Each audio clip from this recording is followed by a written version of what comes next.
बिस्मिल्लाहिर्रहमानिर्रहीम। अस्सलाम वालेकुम, दिस इज़ नुमान आरिफ। आज हमारे साथ डीएचए लाहौर के एक्सपर्ट मौजूद हैं। उनसे हम लोग डिस्कशन करेंगे कुछ जनरली जो 2-3 क्यूरीज़ नज़र आ रही हैं देखने में, ख़ास तौर पे मार्केट के हवाले से, रियल एस्टेट मार्केट को ख़ास तौर पे डीएचए लाहौर के हवाले से उसको डिस्कशन करने की कोशिश करेंगे। सबसे पहले हमारे साथ मौजूद हैं मुनीब साहब। अस्सलाम वालेकुम भाई, क्या हाल-चाल है? ठीक-ठाक हैं? वालेकुम अस्सलाम, अल्हम्दुलिल्लाह मैं ठीक हूँ, आप बताएँ? अल्हम्दुलिल्लाह। मुनीब भाई, अगर बात कीजिए पिछले 1.5 से 2 महीने के अंदर ख़ास तौर पे 7E बहुत ज़्यादा इम्पैक्ट डाला है मार्केट के ऊपर, काफ़ी तेज़ी देखने में नज़र आ रही है, उसको ज़रा एक्सप्लेन कीजिएगा। असल में ये काफ़ी अरसा से लोग इस वेट में थे कि ये 7 ही एक जो टैक्स है, तो इसके लगने की वजह से काफ़ी जो लोग जो सही इन्वेस्टर है, एक तो एंड यूज़र होता है उसने सिंगल बाइंग करनी है, 2 बाइंग कर लेगा। छोटा इन्वेस्टर होता है वो भी 1-2 बाइंग कर लेगा, जो सही इन्वेस्टर है वो बल्क में बाइंग करता है। तो उसको ये डायरेक्टली इम्पैक्ट कर रहा था कि जिसकी कैपिटल एसेट्स की वर्थ 2.5 करोड़ से ज़्यादा है। मासवाई एक उसके घर रहने के लिए यहाँ एक कमर्शियल प्लाज़ा या बिल्डिंग जिसमें वो एक अपना बिज़नेस चला रहा है। इन 2 के अलावा अगर आपके कैपिटल एसेट्स की वैल्यू 2.5 करोड़ से ज़्यादा थी एफबीआर वर्थ, तो आपको उस पे 1% ऑफ ईच अदर प्रॉपर्टीज़ जो थी, वो 1 है, 2 है, 3 है, 100 हैं, उस पे आपने 1% ऑफ रेंटल इनकम टैक्स पे करना होता था। तो इसको रिसेंटली सुप्रीम कोर्ट ने अबॉलिश कर दिया है, कालादम करार दे दिया है, जिसकी वजह से एक बहुत अच्छा इम्पैक्ट मार्केट में देखने में आया है कि ये सिर्फ़ एक बयाना हाइप नहीं है कि सिर्फ़ बयाना हो रहा है और प्लॉट ट्रांसफ़र नहीं हो रहा। आपने देखा होगा डीएचए लाहौर ऑफ़िस में कैसे ट्रांज़ैक्शन रेट चल रहा है। जो ट्रांज़ैक्शन एवरेज पर डे 25 थी, 15 से 25 वो इस वक़्त 100 के अराउंड पहुँच चुकी है। 50 प्लस की एवरेज सेट हो चुकी है डेली ट्रांज़ैक्शन की और ये तकरीबन 100 को टच करती है डेली बेसिस पे और ये एक बहुत अच्छा इम्पैक्ट है, 7 ही ख़त्म हुआ है, तो इससे बायर इनकरेज हुआ है, ओवरसीज़ भी बाइंग आ रही है और लोकल बायर भी आ रहा है इसमें। पिछले हफ्ते हमने देखा कि एपीआर के रेट 30 टू 40% कम कर दिए गए। टैक्स के हवाले से उसका क्या इम्पैक्ट हो नज़र आएगा? मार्केट किस तरह की परफ़ॉर्म करेगी? क्या एक्सपेक्ट करते हैं आप इसको? ये भी एक बहुत अच्छी चीज़ की है गवर्नमेंट ने कि रियल एस्टेट की काफ़ी अरसे से डेड पड़ा था ये जो हमारा सेक्टर है। तो रियल एस्टेट डिपार्टमेंट को चलाने के लिए, सेक्टर को चलाने के लिए गवर्नमेंट हमारी अच्छे इकदामात कर रही है। लाइक अभी ये आपने जो ज़िक्र किया, एफबीआर वैल्यूज़ कम की गई हैं, इससे हमारा डायरेक्टली इम्पैक्ट पड़ेगा कि आपका बाइंग सेलिंग टाइम जो आपको बायर को और सेलर को टैक्स पे करना पड़ रहा था, उसकी अमाउंट भी ऑटोमैटिकली कम हो जाएगी। क्योंकि उसकी वर्थ कम हुई है एफबीआर वैल्यू, तो उसकी टैक्स की भी उसमें कमी आएगी उसी हिसाब से। लाइक पहले आप 1 करोड़ पे अगर टैक्स पे कर रहे थे तो वो आपने 60 लाख पे, अगर 40% इसमें कमी आई है तो 60 लाख पे, अगर 30% कमी आई है तो 70 लाख पे आपने 1.5% टैक्स पे करना है एज़ अ बायर। टोटल जो कॉस्ट है ट्रांसफ़र कॉस्ट जिसके अंदर आपके टैक्सेस इंक्लूड होते हैं और इसके साथ-साथ अगर एफबीआर टैक्स कम हुआ है, तो क्या स्टैम्प ड्यूटी जो डीसी वैल्यू है वो भी कम होने जा रही है? उसके हवाले से आप क्या कहेंगे? अभी इसके हवाले से कोई कंफर्म न्यूज़ तो नहीं आई, लेकिन जून शुरू हो गया है और June 2026 by first week, by first half कह लें कि 12 तारीख तक या 10 तारीख तक हमारा बजट भी अनाउंस होने जा रहा है और इसमें काफ़ी अच्छी तजवीज़ात दी जा रही हैं। लाइक एफबीआर जो परचेज़र टैक्स था वो 1.5 से 0.5% तक लेकर जाने की कोशिश की जा रही है और जो सेलर टैक्स 4.5% अब फाइलर के लिए उसको भी कम करने की तजवीज़ दे दी गई है।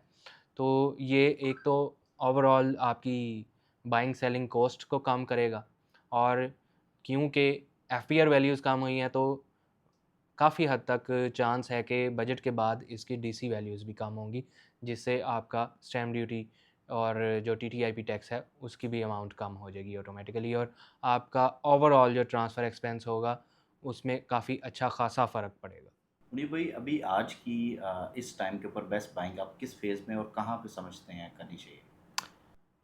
जैसा कि अभी हम डीएचए लाहौर को आज डिस्कस कर रहे थे हमारी नशिस्ती, तो डीएचए लाहौर में जो सबसे बेस्ट फ़ेज़ है, कनेक्टिविटी के लिहाज से, रिहाइश के लिहाज से, इन्वेस्टमेंट के लिहाज से और प्राइसेस के लिहाज से, इस वक्त तक का सबसे मॉडर्न और ready phase DHA phase 9 prism one and only. उसकी वजह है, ये जब फ़ेज़ 10 बन जाएगा कल को, ये मिड हो जाएगा पूरे डीएचएज़ का। डीएचए 1 से डीएचए 10 तक ये मिड एक हार्ट ऑफ DHAs बन जाएगा।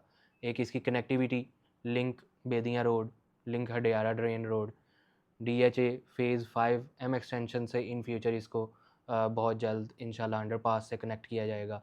एक साइड पे आपको स्क्री 11 लगता है, एक साइड पे आपको ऑलरेडी कनेक्टिविटी है फ़ेज़ 6 से वाया अंडरपास, बेदिया लिंक अंडरपास जिसे हम कहते हैं।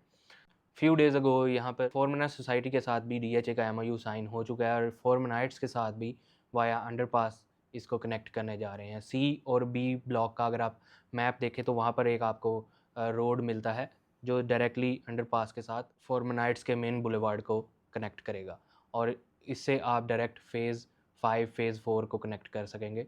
बहुत जल्दी इस पे डेवलपमेंट का काम भी शुरू कर दिया जाएगा। और रिसेंटली आपने देखा कि मल्टीपल ब्लॉक्स में यहाँ पर रेजिडेंशियल और कमर्शियल को पोजेसन भी दे दिया गया और ऑलरेडी 8 सेक्टर्स में पोजेसन मौजूद था, जिसमें आप तेज़ी से कंस्ट्रक्शन होती हुई भी देख रहे हैं और लिविंग आ रही है। सिर्फ कंस्ट्रक्शन ही नहीं, लिविंग भी आ रही है और बहुत जल्द यहाँ पे जैसे ही बिल्डर आ जाएगा, सिर्फ 200 घर बनने की देर है और आप देखिएगा हर ब्लॉक में आपको रौनक नज़र आएगी।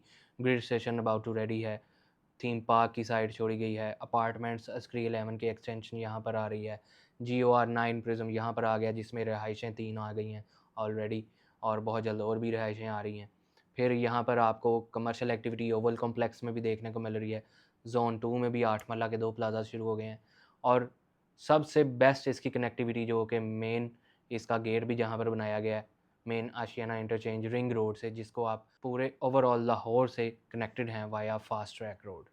तो और क्या ही चाहिए, लोकेशन ही हमेशा बिकती है और इस वक्त सबसे best location DHA phase 9 prism की है। यहाँ एक और चीज़ काफ़ी ज़्यादा क्यूरी जो लोगों के माइंड में यही चीज़ रहती है कि प्रिज़्म रिलेटिवली पॉपुलेटेड होते-होते उसको थोड़ा-सा हमें टाइम ज़्यादा वेट करना पड़ेगा। आप क्या समझते हैं कि फ्यूचर इसका सेम एज़ इट इज़ जो आज का फ़ेज़ 6 है, उस तरह का फ्यूचर इसका देखते हैं या उससे भी आगे की चीज़ आप इसको देखते हैं?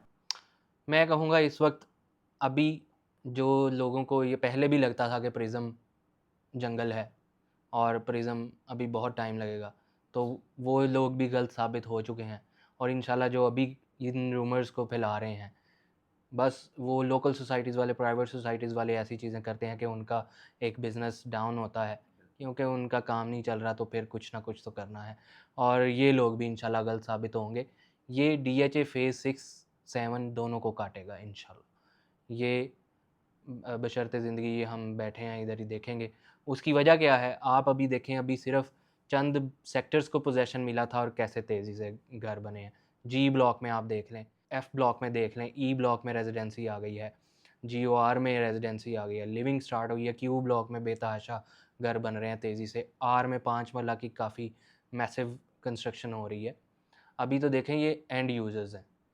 अभी बिल्डर अभी एंटर ही नहीं हुआ। बिल्डर की एंट्री होने दें और फिर आप इधर देखें, जस्ट आज जून 2026 से 3 से 4 साल, ये आज की डेट सब नोट कर लें जो हमारे व्यूअर्स देख रहे हैं। आज से 3 से 4 साल बाद आप देखिएगा कि ये क्या प्राइसेज़ होती हैं यहाँ पर और ये फ़ेज़ 6 को कम्पीट कर रहा होता है या नहीं।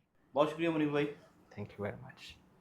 व्यूअर्स, ये थी हमारी आज की वीडियो। उम्मीद करता हूँ वीडियो पसंद आई होगी। इस तरह मज़ीद आपकी कोई क्यूरी हो इस हवाले से, बाइंग करना चाह रहे हो DHA लाहौर के अंदर, पार्टिकुलरली फ़ेज़ 9 प्रिज्म के अंदर, तो स्क्रीन पे नंबर शो हो होंगे, उस पर कॉन्टैक्ट कर सकते हैं। चैनल को सब्सक्राइब कर लें, वीडियो को लाइक और शेयर करें ताकि इस तरह की और मज़ीद इन्फॉर्मेटिव वीडियोज़ आप तक पहुँचते रहें। अगली वीडियो तक अपना ख्याल रखिएगा। फ़ी अमान अल्लाह।